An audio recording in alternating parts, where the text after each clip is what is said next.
Happy New Year!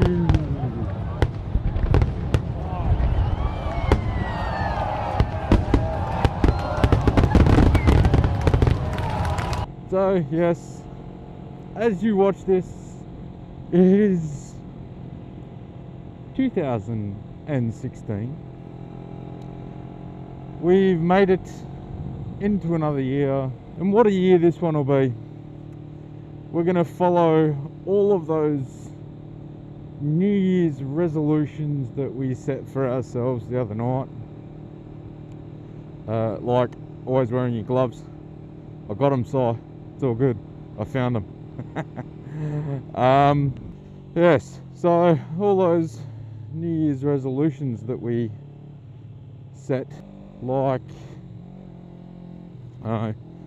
the usual ones: lose 40 kilos,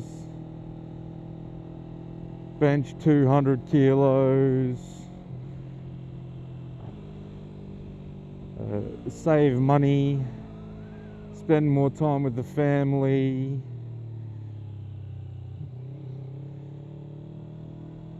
be a bit more on doing our hobbies, ride the bike more, if you have a bike, of course, buy a new house. Might be one of your resolutions.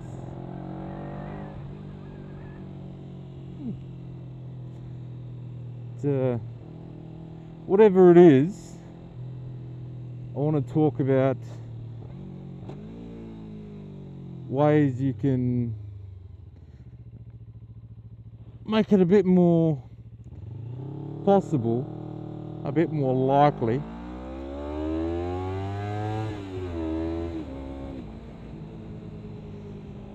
that you will actually succeed in these goals, these resolutions that you've made for yourself.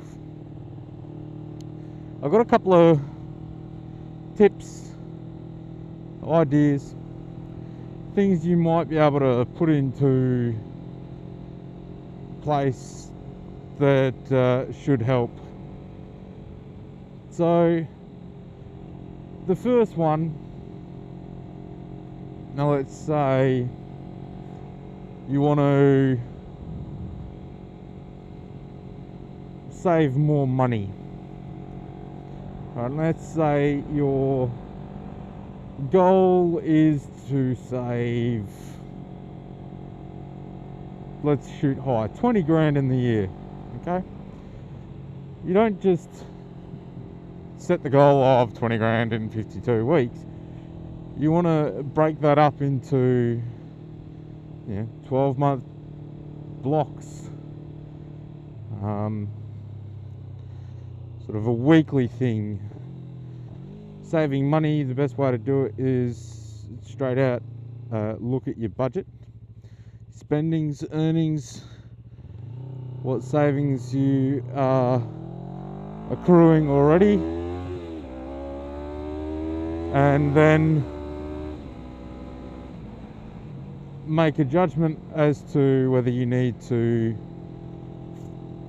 refine your spendings, increase your savings, or perhaps endeavour to create more income, and then from that you make little steps.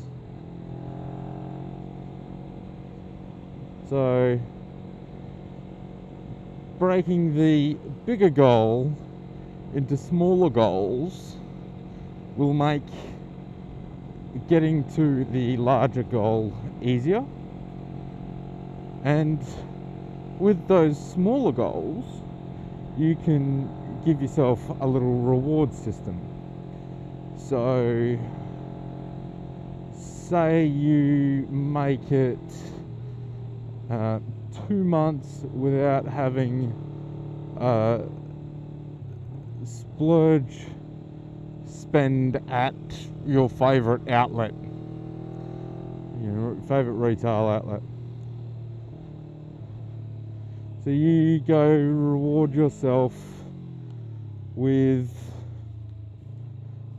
I don't know, let's say, depending on what your favourite retail outlet is, $50 spend, because you've done so well not spending there, which is a goal, to get to your bigger goal. So you reward yourself.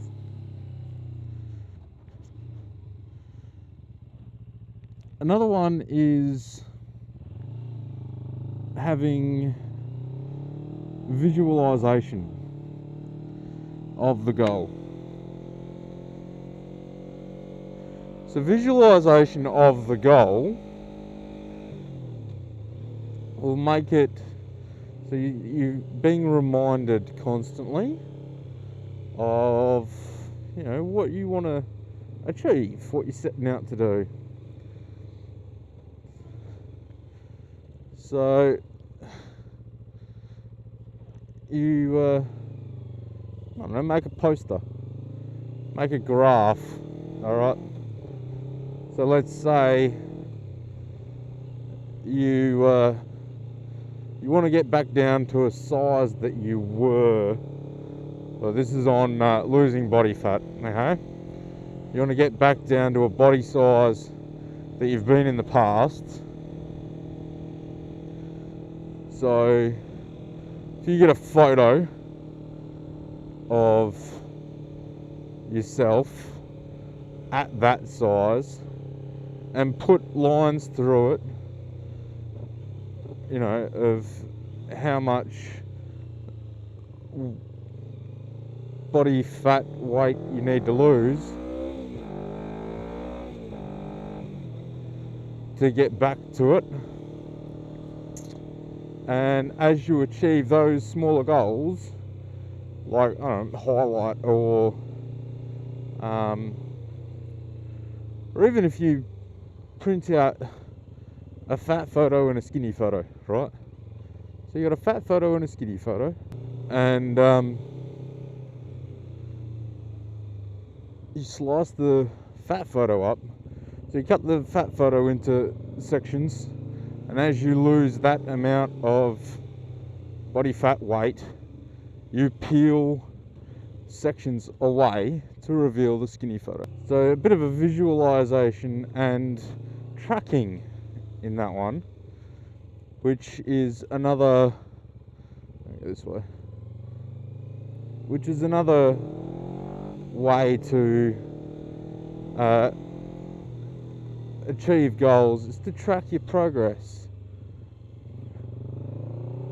And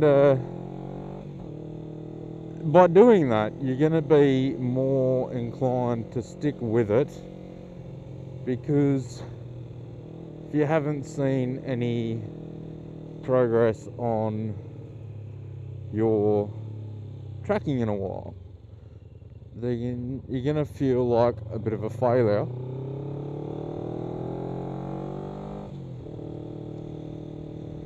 And going to want to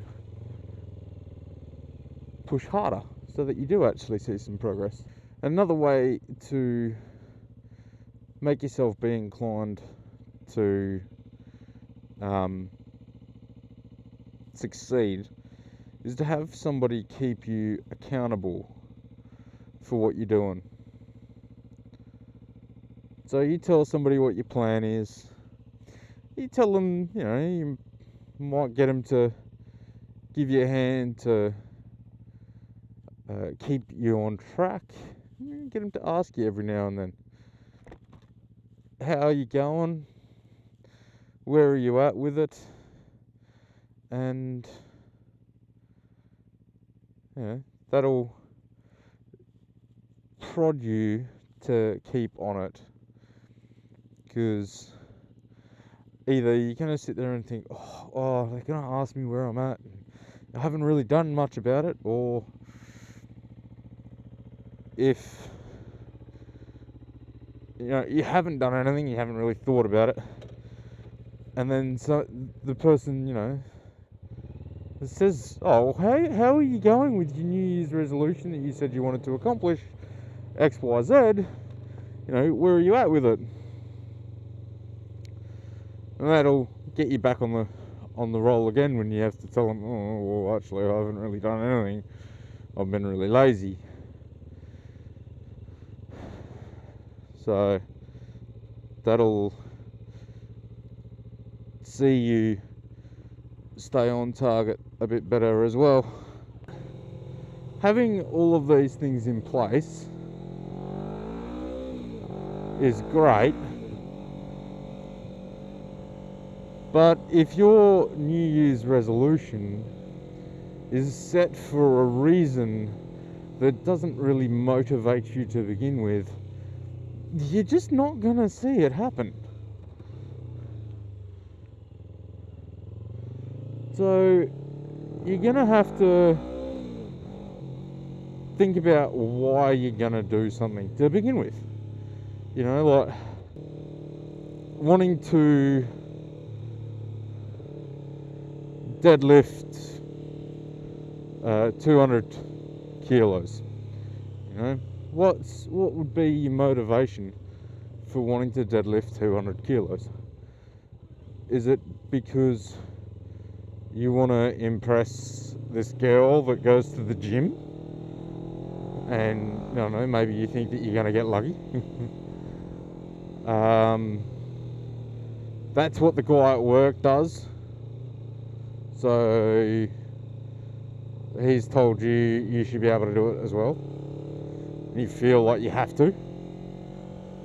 Or is it because you have a bit of a weak back that causes you pain and you want to strengthen it, reducing your pain, improving your lifestyle so you feel better about yourself, you're not in pain anymore, and maybe you can do your job a bit easier?